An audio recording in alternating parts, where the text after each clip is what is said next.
tell me that I'm never gonna make it. They want me to do something that could make sense. They hate when I keep dreaming I'll be famous, but I don't give a fuck, I'ma keep chasing.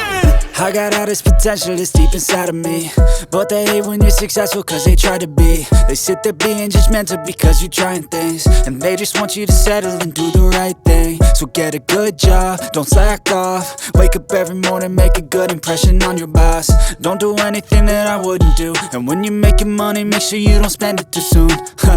Fuck that, I'll do what I wanna do. I got a different path from everyone, and that includes you.